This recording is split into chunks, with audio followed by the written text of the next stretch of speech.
Have you ever felt like your mind is a sieve?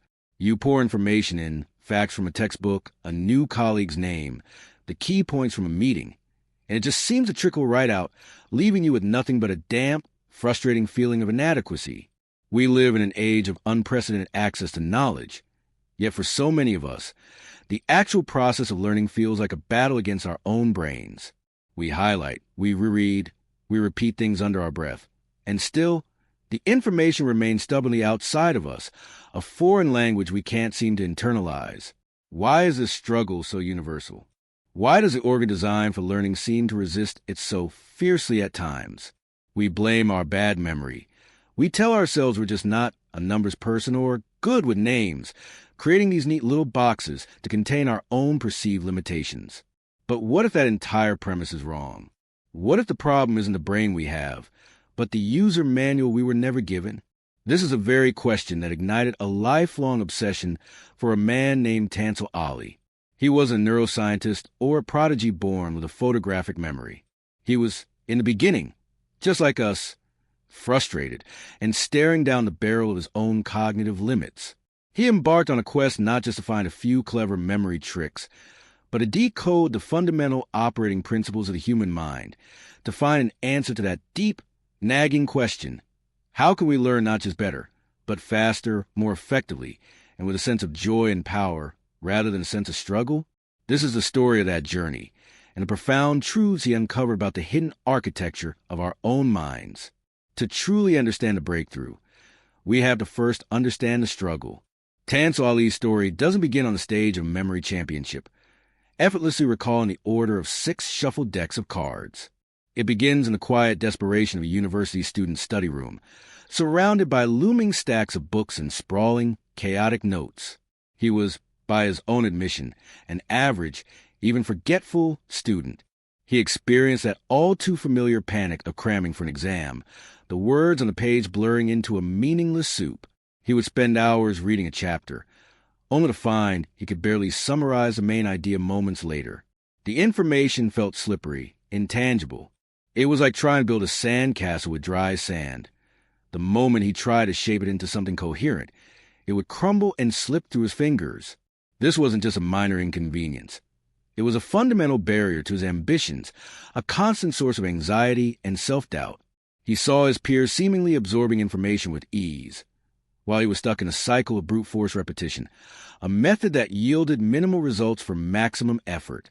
The world for him, as for so many of us, was divided into 2 camps: the naturally smart and the rest, who just had to work 10 times harder for a fraction of the reward.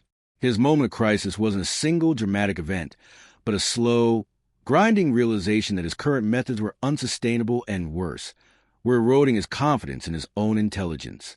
He was confronting the terrifying possibility that perhaps his mind just wasn't good enough. This feeling is the high-stakes core of the problem. It isn't just about getting a better grade or remembering a grocery list.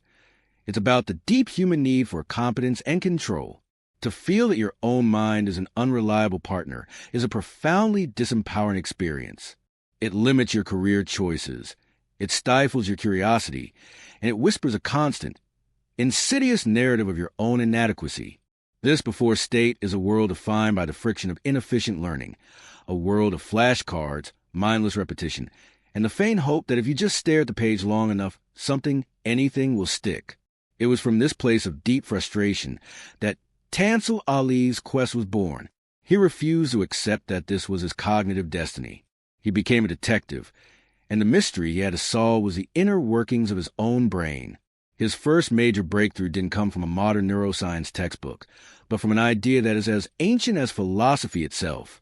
He stumbled upon the foundational principle that our brains are, to put it simply, terrible at remembering abstract information. Words, numbers, and dry facts are like ghosts to our memory. They have no substance, no weight, no texture for our minds to hold on to. But, he discovered, our brains are absolute masters at remembering something else.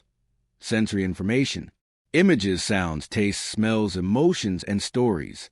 This is the brain's native language. The reason we struggle to learn is that we are constantly trying to speak to our brains in a foreign dialect of abstract data. The first principle, then, is that the act of learning is an act of translation. It is the art of converting the abstract and boring into the vivid, the sensory, and the unforgettable. This entire concept is perfectly encapsulated by the title of his book, which comes from a classic psychological prompt. Don't think of a yellow elephant. The moment you hear that phrase, what happens in your mind? An enormous, bright yellow elephant appears. Clear as day. The instruction is impossible to follow because your brain doesn't process a negation. It processes a core image. It doesn't work in abstractions like don't. It works in concrete pictures. This was the key. To remember something, you must first turn it into a yellow elephant. For example, consider a simple shopping list: milk, eggs, bread, and bananas. The traditional method is repetition. The Tansel Ali method is translation. You don't repeat the words. You create a movie. You picture yourself opening your front door and being hit by a tidal wave of milk. You swim through it into your living room, where you see a giant, 5-foot-tall loaf of bread sitting on your couch, watching television. You go into the kitchen, and instead of light bulbs, fragile eggs are hanging from the ceiling, glowing softly. Finally, you look out the window and see giant bananas peeling themselves and dancing in your yard. The story is absurd, illogical, and utterly ridiculous. And that is precisely why it is impossible to forget. It engages your senses, the feel of the milk, your emotions, the humor of the scene, and your spatial awareness. This wasn't just a trick. It was a revelation. He began applying it everywhere. To learn the Spanish word for cat, gato, he didn't just repeat it. He visualized a cat who had got his toe. To remember a person's name, say, Brian, he would imagine their head was made of a giant, pulsating brain. This first principle was the Rosetta Stone for his memory. It explained why his old methods had failed. He had been feeding his brain stones when it craved fruit. This discovery was the first step in transforming learning from a chore of rote memorization into a creative act of imagination. But as he delved deeper, a complication arose. This first principle of vivid association was incredibly powerful, but it had its limits. It was fantastic for remembering a list of 10 items, a few foreign words, or a handful of names. But what about truly complex subjects? How could you use this to memorize the key arguments of a dense philosophical text, the intricate branching systems of human anatomy, or the chronological sweep of the Peloponnesian War? A simple, linear chain of bizarre images, where one links to the next, is fragile. If you forget a single link in the chain, if you can't recall the image of the third item on your list, the rest of the list can be lost forever. The system wasn't robust enough for large-scale, structured knowledge. The unbridled creativity of the yellow elephant principle was a powerful engine, but it lacked a chassis, a framework to contain and organize its power. This challenge led him to his second and perhaps more profound discovery. Our brains have a secret, almost superhuman capacity for spatial memory. Think about it. You can likely, right now, close your eyes and mentally walk to your childhood home, recalling the layout of the rooms, the placement of the furniture, the pictures on the wall, with effortless clarity. You didn't use flashcards to study this information. Your brain just absorbed it passively and perfectly, because we are fundamentally spatial creatures. We evolved to navigate complex environments, to remember where the food source was, where the danger lay. This innate, powerful GPS system in our minds was the answer. This led him to rediscover and master an ancient technique known as the method of loci, or more commonly, the mind palace. This was the deeper truth. It wasn't enough to just translate information into memorable images. You had to give those images a place to live. The mind palace provided the essential structure that the simple link system lacked. The process is both elegant and deeply personal. You begin by choosing a location you know intimately: your current home, your office, your daily walk to the bus stop. You then establish a fixed, sequential journey through that location. The front door is stop 1. The entryway table is stop 2. The coat rack is stop 3. The living room sofa is stop 4, and so on. You create a mental blueprint with numbered locations. Now, instead of just linking your shopping list items to each other, you anchor them to these specific locations. The tidal wave of milk isn't just a floating image. It is bursting specifically through your front door, stop 1. The giant loaf of bread is sitting on your entryway table, stop 2. The glowing eggs are hanging from your coat rack. Stop 3. This seemingly small shift from linking to anchoring is a monumental leap in power and reliability. The information is no longer a fragile chain. It is a securely organized filing system. You can access the information in any order you want, simply by mentally visiting the location. What was at the 5th stop in my journey? I just go to my mental kitchen and see the dancing bananas. It's infinitely expandable. When you run out of room in your house, you can use your office, your parents' house, your entire neighborhood. This was a principle that elevated memory from a party trick to a tool for profound, systematic learning. To memorize a speech, you place the image for your opening argument at the front door, the image for your first key point on the stairs, the image for your supporting data in the upstairs hallway, and so on. To learn a new subject, you dedicate an entire building, a mental library, where each room is a different chapter and each piece of furniture holds a key concept, translated into an unforgettable image.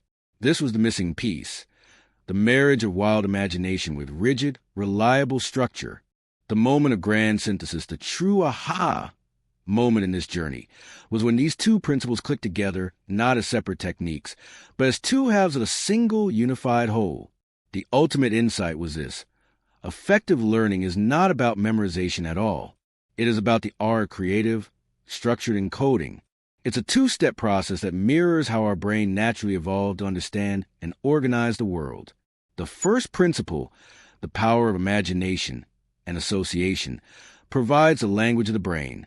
It's the act of translation, of turning the abstract into the concrete, the boring into the bizarre, the forgettable into the sensory-rich yellow elephant. But a language without grammar is just noise. The second principle, the power of structure and location via the mind palace, provides essential grammar. It gives the language a framework, a syntax, a way to organize individual ideas into a coherent, interconnected, and easily navigable structure. You can have the most brilliant, memorable images in the world, but without a palace to place them in, they are just a chaotic jumble. Conversely, an empty, well-structured mind palace is useless. It's the fusion of the two, placing the products of your creative imagination into the rigid, logical framework of a familiar space. That creates a learning system of extraordinary power. This grand idea fundamentally reframes the entire problem we started with. The feeling of having a bad memory is a complete illusion. It's a myth born from a misunderstanding of our own hardware. There is no such thing as a bad memory, only a trained memory and an untrained one. The struggle, the frustration, the forgetting, it is all simply the consequence of trying to force our minds to operate in a way that is profoundly alien to their design. We were trying to write a novel using only numbers, trying to paint a masterpiece with a hammer. Tansel Ali's journey revealed that the solution wasn't to get a new brain, but to finally learn the user manual for the incredible one we already possess. The ultimate payoff of this realization is a feeling of profound empowerment. It shifts the locus of control. Your ability to learn is no longer some fixed, innate trait you were born with. It is a skill, and like any skill, it can be learned, practiced, and mastered. The limits you perceive were never in your mind itself, but in the methods you were using. So, where does this journey leave us? We've walked alongside a frustrated student and watched him become a master of his own mind, not through some magic trick, but by rediscovering the brain's own preferred operating system. The story is inspiring, but its true value lies in its application. The grand idea can be distilled into a simple, actionable blueprint for your own life. First, you must commit to a fundamental shift in perspective. Stop trying to memorize and start trying to translate. Whatever you want to learn, whether it's a single fact or an entire subject, your first task is to ask, what is a yellow elephant for this? How can I turn this abstract piece of data into a weird, multi-sensory, emotionally charged image that my brain can't help but notice? Second, you must give that information a home. Don't let your brilliant images float in the void. Proactively build a mind palace. Start simply with your own home. Define 10 or 20 locations in a logical sequence. Then, begin placing your translated images at these locations. Anchor them.